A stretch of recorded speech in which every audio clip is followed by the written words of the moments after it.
Hi, my name is Bethany Lawrence, and I'm looking at the mental health status of refugee populations. The Merriam-Webster dictionary defines a refugee as someone who has been forced to leave a country because of war or for religious or political reasons, or because of a natural disaster.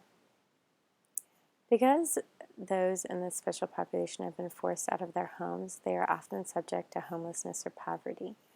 The Relic video states that 23 of the 100 people do not have shelter. That's a significant amount of people that face displacement, and I think it's important to talk about how their mental health is impacted as a result of this. Populations that have been forced to flee from their homes due to political conflict or environmental distress have been found to suffer from depression and post-traumatic stress disorder, or PTSD.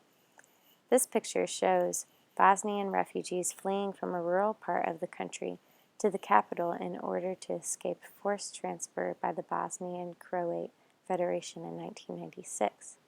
Around the same time, a 3-year follow-up study was conducted among Bosnian refugees living in a refugee camp in Croatia to evaluate the prevalence of depression and PTSD within the population. The study found that former Bosnian refugees who remained living in the region continued to exhibit clinical depression and PTSD 3 years after the initial assessment.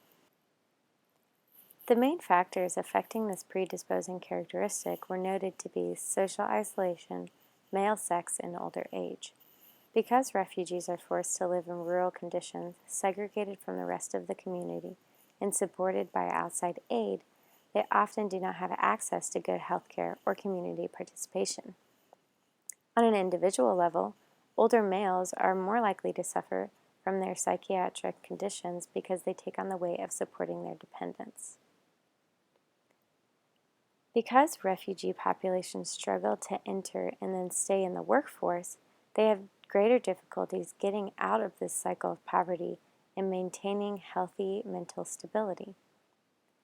The International Migration Review's article on employment retention rates among refugees in the Chicago area states that refugees' labor force participation patterns and experiences are influenced differentially both by their background characteristics and by their exposure to U.S. assistance systems. For example, Southeast Asian refugees in the Chicago refugee areas have shown less success in maintaining job placements. Employment status plays a significant role in the mental health of individuals in refugee populations, especially for older males who are often the primary financial providers for their families. Unstable job security is a major risk factor for depression. However, the article states that the Refugee Act of 1980 is a national policy that focuses on resettlement efforts, economic self-sufficiency, and early employment for greater adjustment to American society. This young refugee living in Dalaw, Somalia, depends on UK-funded food aid and represents a population with a high need for support and service. In regards to mental health, the Acta Psychiatrica Scandinavica found that Somalian refugees living in London have a relatively high level of need for mental health care but a low level of service use.